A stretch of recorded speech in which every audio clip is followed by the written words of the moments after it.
வணக்கம்.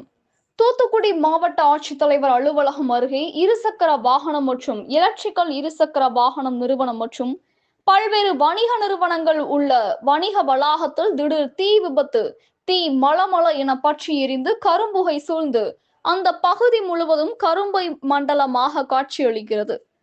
தீயணைப்பு துறையினர் தீயை அணைக்கும் பணியில் ஈடுபட்டு வருகின்றனர். நூற்றுக்கணக்கான வாகனங்கள் எரிந்து சேதம். தூத்துக்குடி மாவட்ட ஆட்சியர் அலுவலகம் அருகே பிரபல தனியார் இருசக்கர வாகன விற்பனை நிலையம் மற்றும் எலக்ட்ரிக் இருசக்கர வாகன விற்பனை நிலையம் மற்றும் பல்வேறு தனியார் வங்கி உள்ளிட்டவை அமைந்துள்ள வணிக வளாகம் உள்ளது. இதில் கீழ்த்தளத்தில் இருசக்கர வாகன விற்பனை நிலையம் செயல்பட்டு வருகிறது.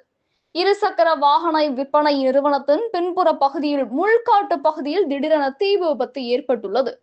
இந்த தீயானது காற்று காரணமாக இருசக்கர வாகனம் விற்பனை நிறுவனத்தின் பின்பகுதியில் பரவி தீ மளமளவென எரிய துவங்கியது.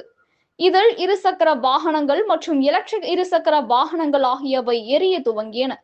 இதன் காரணமாக கரும்புகை எழுந்து பல கிலோமீட்டர் தூரம் அந்த கரும்புகை காட்சியளித்தது. இதைத் தொடர்ந்து விரைந்து வந்த சிப்காட் தீயணைப்பு துறை வாகனம் உள்ளிட்ட பல்வேறு பகுதியில் இருந்து வந்த தீயணைப்பு வாகனங்கள் தீயை அணைக்கும் பணியில் ஈடுபட்டு வருகின்றன.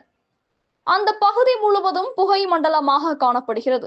இந்த தீ விபத்தில் பல லட்சம் ரூபாய் மதிப்பிலான இருசக்கர வாகனங்கள் உள்ளிட்ட பொருட்கள் எரிந்து சேதமாக இருக்கும் என தெரிவிக்கிறது.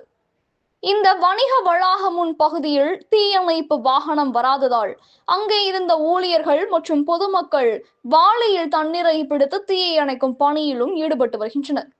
இந்த தீ விபத்து குறித்து சிப்காட் காவல்துறையினர் வழக்கு பதிவு செய்து விசாரணை நடத்தி வருகின்றனர். இந்த தீ விபத்து காரணமாக அந்த பகுதியில் பொதுமக்களின் கூட்டம் கூடியதால் பரபரப்பு ஏற்பட்டது. கனவு தமிழகம் செய்திகளுக்காக தூத்துக்குடி மாவட்ட செய்தியாளர் விஜய். செய்திகள் வாசிப்பவர் ஸ்னேகா பொன்வாலி. நன்றி.